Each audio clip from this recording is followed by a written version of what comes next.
అందరికీ నమస్కారం. Welcome to our channel. నేను ఆదిత్య. 2024 ఏపీలో జరిగినటువంటి సార్వత్రిక ఎన్నికల్లో అక్కడి రాజకీయాలు ఏ విధంగా ఉన్నాయి, ఎంత రసవత్తరంగా సాగాయో కూడా మనందరికీ తెలిసిందే. ఏపీ రాజకీయాలన్నీ ఒక ఎత్తు అయితే పిఠాపురంలో జరిగినటువంటి రాజకీయాలు మాత్రం మరో ఎత్తు అని చెప్పొచ్చు. నిజంగా యావత్ దేశం కూడా ఆ ఒక్క నియోజకవర్గాన్ని ఫోకస్ చేసిందని కూడా చెప్పొచ్చు. ఇక ఏపీలో వైఎస్ఆర్సీపీని అధికారం దించడం కోసం బీజేపీ, జనసేన, టీడీపీ కూటమిగా ఏర్పడి మొత్తానికైతే అక్కడ అధికారాన్ని అయితే చేజిక్కించుకున్నారు. ఇకపోతే పిఠాపురంలో మాత్రానికి పవన్ కళ్యాణ్ భారీ మెజారిటీతో గెలిచారు. గతంలో చూసుకుంటే 2019లో పవన్ కళ్యాణ్ భీమవరం నుంచి పోటీ చేయడం జరిగింది. కానీ అనూహ్యంగా భీమవరంతో పాటు గాజువాకలో కూడా ఆయన పోటీ చేశారు. కానీ అనూహ్యంగా ఆ రెండు చోట్ల ఆయన ఓటమి చెందారు. గత ఓటమిని దృష్టిలో పెట్టుకొని ఈసారి ఖచ్చితంగా అక్కడ జరిగినటువంటి లోటుపాట్లన్నింటినీ సరిచేసుకుంటూ ఈసారి ఖచ్చితంగా పిఠాపురంలో ఎలాగైనా అధికారంలోకి రావాలి అని పవన్ కళ్యాణ్ చాలానే కష్టపడ్డారు. ఇక ఆయన కష్టానికి ఫలితం దక్కిందా అంటే అవుననే సమాధానం వినిపిస్తుంది. ప్రస్తుతానికి ఆయన ఏపీ డిప్యూటీ సీఎంగా కూడా వర్క్ చేస్తూ ఉన్నారు. పిఠాపురం ఎమ్మెల్యేతో పాటు ఆంధ్రప్రదేశ్ డిప్యూటీ సీఎం ఎవరు అంటే పవన్ కళ్యాణ్. సో మరి పవన్ కళ్యాణ్ పెట్టుకున్నటువంటి అజెండా కానీ పవన్ కళ్యాణ్ ఫోకస్ చేస్తున్నటువంటి అంశాలు చూసుకున్నట్టయితే ముఖ్యంగా పిఠాపురాన్ని దేశంలోనే బెస్ట్ నియోజకవర్గంగా తీర్చిదిద్దాలని పెట్టుకున్నట్టు తెలుస్తుంది. ఇప్పటికే అక్కడ రియల్ ఎస్టేట్ ఏ విధంగా పెరిగింది, రియల్ ఎస్టేట్కి ఎంత భూమి వచ్చింది అనేది మనందరికీ తెలుసు. ఇకపోతే ప్రస్తుతానికి ఒక అంశం అయితే చాలా చక్కర్లు కొడుతుంది పిఠాపురానికి సంబంధించి, అదే వైద్యానికి సంబంధించి. సో పిఠాపురంలో 10 ఎకరాల స్థలంలో అపోలో మల్టీ స్పెషాలిటీ హాస్పిటల్ కట్టబోతున్నట్టు ఒక వార్త అయితే వినిపిస్తోంది. ఒకవేళ ఇదే నిజమైతే మాత్రానికి చాలామందికి ఉపాధి కూడా దొరుకుతుంది. కొన్ని వందల మందికి అపోలో హాస్పిటల్లో ఉపాధి దొరుకుతుందని చాలా స్పష్టంగా అర్థమవుతుంది. అండ్ ఎలాంటి హెల్త్ ఇష్యూస్ వచ్చినా కానీ ప్రజలకి నిత్యం అందుబాటులో ఉంటుంది అపోలో హాస్పిటల్. ఇప్పుడు జనరల్గా పిఠాపురంకి సంబంధించినటువంటి అక్కడ ఉన్నటువంటి ఓటర్లు, అక్కడ ఉన్నటువంటి ప్రజలకి వైద్య సేవల నిమిత్తం నార్మల్ అయితే ఓకే, కానీ ఏదైనా ఎమర్జెన్సీ కానీ కొంచెం పెద్ద కేసెస్ అయితే మాత్రానికి ఇటు హైదరాబాద్ కానీ లేకపోతే ఇంకా వేరే సిటీస్కి వెళ్ళే పరిస్థితులు మనం చూస్తూ ఉన్నాం. కానీ నిజంగా పిఠాపురంలో అపోలో హాస్పిటల్ కనుక వస్తే, మల్టీ స్పెషాలిటీ హాస్పిటల్ కనుక అక్కడ వస్తే, ఎమర్జెన్సీ హాస్పిటల్ కనుక అక్కడ వస్తే మాత్రం ఎలాంటి వైద్య సదుపాయాల కోసమైనా అక్కడి ప్రజలు వేరే ఎక్కడికి వెళ్ళాల్సిన పని లేదు.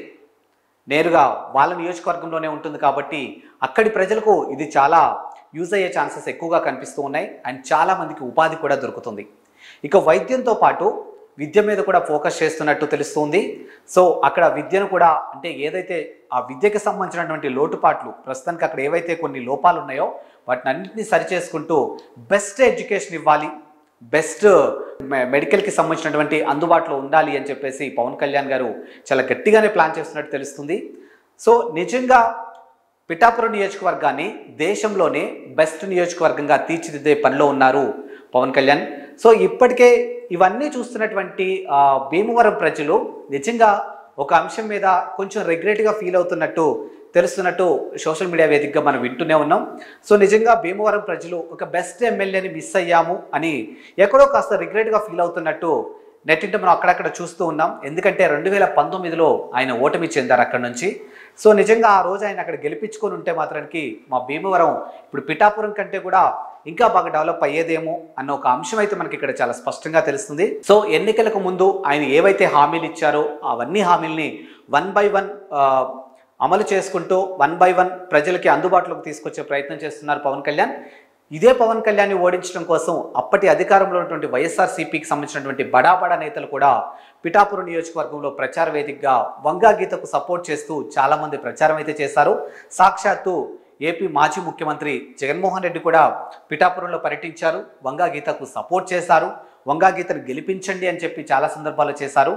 ఇక వంగా గీత కూడా చాలా ప్రచారంలో భాగంగా చాలా చోట్ల ఎమోషనల్ కూడా అయిన సందర్భాలు మనం చూసాం. అందరూ కలిసి కుట్ర పన్ని నన్ను ఇక్కడ నుంచి పంపించాలని చూస్తున్నారు అని చెప్పేసి ఒకానొక సందర్భంలో ఆమె ఎమోషనల్ అవ్వడం కూడా మనం చూసాం. కానీ ఏది ఏమైనా కూడా మొత్తానికి పిఠాపురం ప్రజలైతే మాత్రం పవన్ కళ్యాణ్కి పట్టం కట్టారు. సో పిఠాపురాన్ని డెవలప్ చేసుకునే దిశగా ఆ ప్రజలు భవిష్యత్తు గురించి ఆలోచించి పవన్ కళ్యాణ్ గెలిపించుకున్నాము అని చెప్పేసి ఆఫ్టర్ రిజల్ట్ వాళ్ళు వెల్లడించడం జరిగింది. మరి వాళ్ళు అనుకున్నట్టుగానే ఇప్పుడు పవన్ కళ్యాణ్ రియల్ ఎస్టేట్ కానీ, విద్య కానీ, వైద్యం కానీ, రోడ్లు కానీ, నీటి కానీ, నీరు కానీ, ఇలా ప్రతి సమస్య మీద కూడా ఆయన ఫోకస్ చేస్తూ 1 by 1 సార్ట్అవుట్ చేసుకుంటూ ప్రజలకి అందుబాటులో ఉంచుకుంటూ పిఠాపురాన్ని బెస్ట్ నియోజకవర్గంగా తీర్చిదిద్దే పనిలో ఉన్నారు. ఇక ఆయన నాట్ ఓన్లీ పిఠాపురం ఎమ్మెల్యే, ప్రస్తుతం ఏపీ డిప్యూటీ సీఎం కూడా. కాబట్టి నిజంగా ఆ నియోజకవర్గం ఒక విధంగా చెప్పాలంటే ఏపీలో సెంట్రల్ ఆఫ్ అట్రాక్షన్ అనే చెప్పాలి. సో పవన్ కళ్యాణ్ గారికి సినిమా పరంగా చూసుకుంటే ఎంత మంచి క్రేజ్ ఉందో కూడా మనందరికీ తెలుసు. ఇప్పుడు ఆయన రియల్ హీరో కాస్త రియల్ హీరో అయ్యారు అని చెప్పేసి చాలా సందర్భాల్లో తెలియజేస్తున్నారు.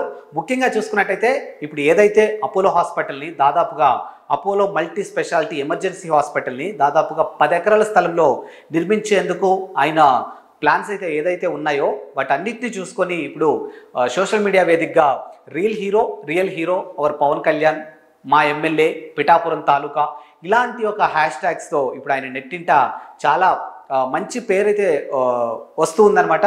సో మరి భవిష్యత్తులో పిఠాపురం ఇంకా మరింత డెవలప్ చేసే దిశగా ఆయన పనులైతే చేయబోతున్నారు.